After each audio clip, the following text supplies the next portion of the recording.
Hey guys, so in the previous video we talked about how we learn PCB design through a project rather than just learning individual parts of the whole software. We'll be going through a project. We'll be making a very small PCB around a shift register. To understand what a shift register is in detail and how we'll be proceeding with the series, you can watch the previous video in which we discussed all of that. So this video is totally about how to use the schematic editor and how to make your first project on Kicad. Right.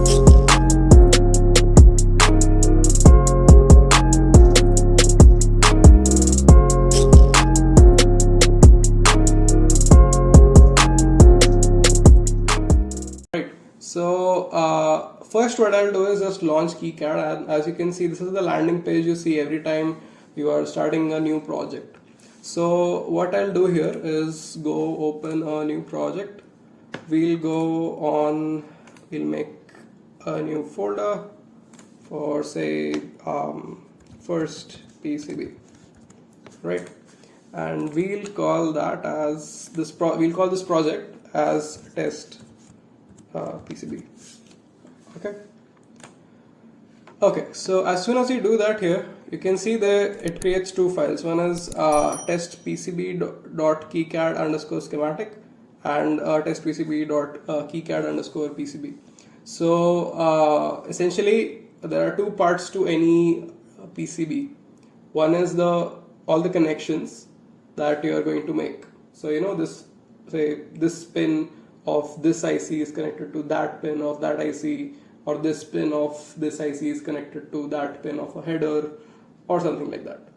Essentially, it's to describe all the connections you'll have. And the .kicad_pcb, that file is completely for the physical representation of everything in your design. So it's not just the connections. The schematic already has the connections. In the .kicad_pcb file, you're going to be carrying out your layout. So in a layout, you actually tell the machines where you have to pour copper or not pour copper. We'll get into detail around that very soon once we have done the schematic, assigned footprints and all of that. Then we can talk about that in detail. As of now, this video is completely about how do you make your schematic.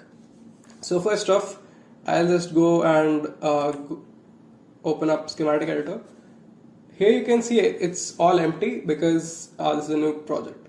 Okay, so as we discussed, we'll be working around an IC that's called HC595. So HC595 will be the IC we'll be working around. Now for this project, this IC is available in the library that Kicad has. So Kicad has a list of components from which you can select one or the other. So here, if I go into Kicad, alright, so here first we have to place a symbol, right? So we need that component in the schematic because I have to describe the connections. So I need the component. So you can either click A or you can click this tab on this menu right here on the right side, that's add a symbol A. So I just click A and it should load in just a moment. Here it is. So I just search HC595. Okay, so here you can see this is the same IC we talked about in the last video. Now I'll just place it right here. Okay, so we have our IC. Now what? Now we need a way to actually power this IC. So talking about the power scheme of this tiny project that we'll be working on, you cannot always power everything with the same voltage. So every IC, every component has a rating. You cannot just plug in any battery to any component. Like say for any microcontroller which works on 3.3 volts, you cannot give it a 5 volt signal. So if you do that, it will just fry. You can't use that, say, either you could not use that pin anymore, or you could not even use the whole microcontroller anymore. So that's not just true for microcontrollers, it is true for any IC. Here it is a shift register.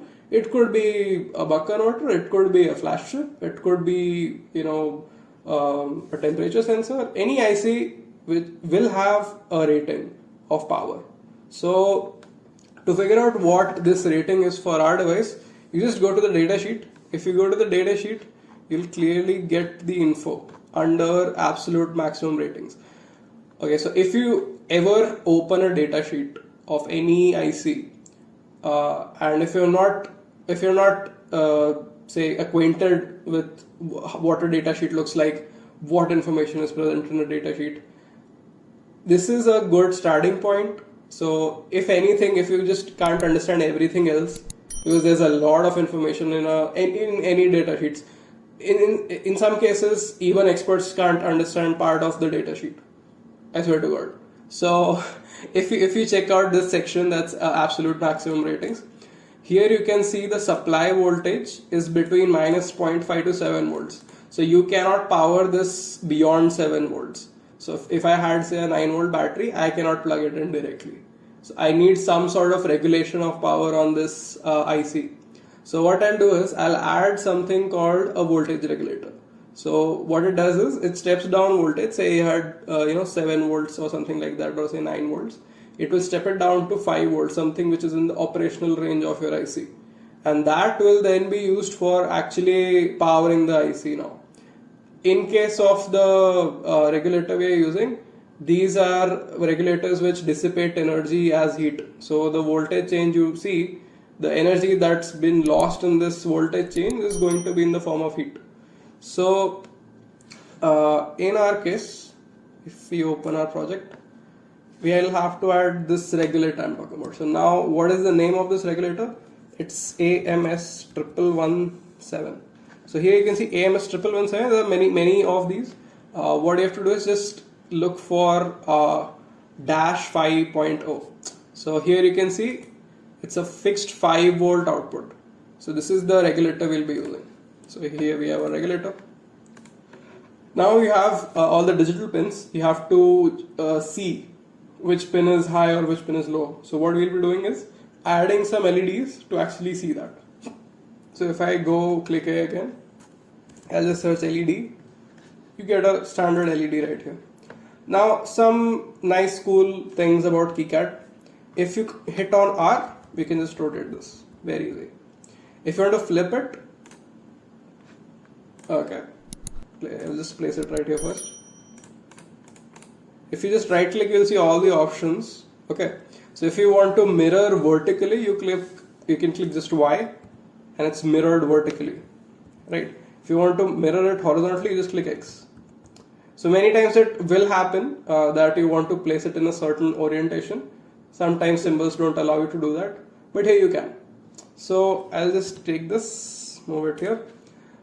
Now we have 8 pins which we can control. Like this is the pins on which you'll get the output.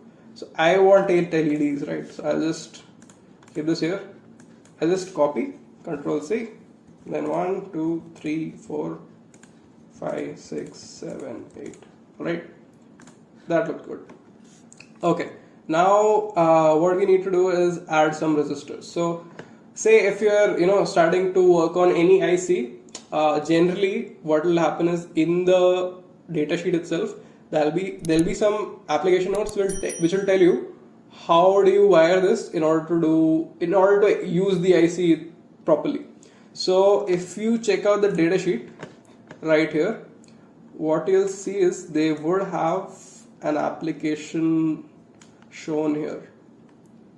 Okay, right. So here's typical application under 9.2. Here you can see there's some LEDs attached to QA, QB, QC, Q up to QH, and that's the pins we have here, A, B, C, D up to H, right? So they are supposed to be connected to an LED, or you could have something else which can turn on, turn off, and you can actually visually understand that it's been turned on, turned off. And apart from that, there'll be some resistors which will limit the amount of current, because LEDs can only drive up to a certain amount of current, and after that they'll start burning. So essentially you'll lose the LED, it won't work again. So what we want to do is limit the current which will be going through this pin. So we need some resistors. Okay, so now again, if you want to add anything, just click A, just search R. If you want to add a resistor, just search R. Let's go add that resistor, right? Again, I'll click R to rotate, right? Now we don't have just one resistor, we have 8. So I'll just go put them one by one. So you see, this is very easy. This is nothing hard about PCB design, honestly. So there are parts of it which are hard, but as of now, this project, it's very easy. So this will give you enough confidence to actually, try to do harder things, as you move ahead. This is a good starting point. So now we have our LEDs, we have our resistors. What else? So there's something also called a decoupling capacitor, which is attached to almost all ICs when you have, to meet a certain power requirement.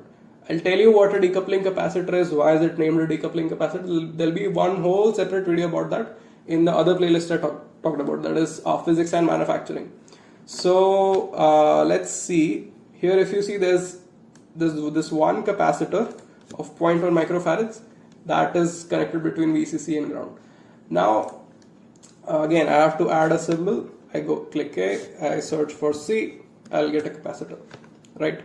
So between VCC and ground, right? So I'll just click it here. Okay, now what? So if you've never worked with a voltage regulator, there are two capacitors you have to add between voltage in, ground, and voltage out. So purpose of these capacitors is two things. One is for filtering, other is for if you have sudden power requirements, say for example, suddenly your IC requires a large amount of current, capacitors will help you do that. Also, capacitors help you maintain the voltage across two lines. Okay, so if we just go search for AMS1117, this is the data sheet. If you see here, there are two 10 microfarad capacitors which you have to plug between V in and ground and V out. In reality, they are optional, but it is advisable to have them. Okay, so again, I have to add a capacitor. I already have a capacitor lying around. I'll just hit Control C after selecting it. Control V, here we go. So we have our capacitors down here. Now let's talk about how do you make some connections, right? So here is my IC. Let's space everything out a little bit so it's a little cleaner. I'll take this resistor, move it here, take this LED, move it here. Okay, now I have to make a connection right here. What I'll do is just go here, add a wire, and then that's done. So you made a connection through this pin to this LED through a resistor. That's all. That's how easy it is. That's how you connect any two pins, right? Now there's something I also like to mention that's called the grid. Okay, so what a grid is you see this. You see this whole sheet. On this sheet in the schematic editor, you can see very tiny points. So these points are essentially where where it will let you place things. It won't let you place things between these points. Why would you need this, you might ask? Very simple answer: for alignment. So for example, if I went on here, change the grid properties, current grid is 1.27 mm. If I went down to 0.0254 mm, what will happen is these you see there are more of these points. Now what it does is makes everything smoother. You see, this is much smoother. Now if I just simply change the grid again, you will notice the difference. You see, it's not smooth, but it is very useful for alignment. So if I can place it, if I want to connect say pin 1 to this capacitor, which we want, you can align it well. So this is why you need to change the grid. Even in the layout part, you will understand how important the grid. It's very important during layout. So right now we just want a grid which helps us align everything, which we have chosen. No problems here. So we've aligned everything right here. So that's it for now, guys. Like the video and subscribe to the channel, and do share it among your friends. and press the bell icon to get notified with such videos as and when they are uploaded.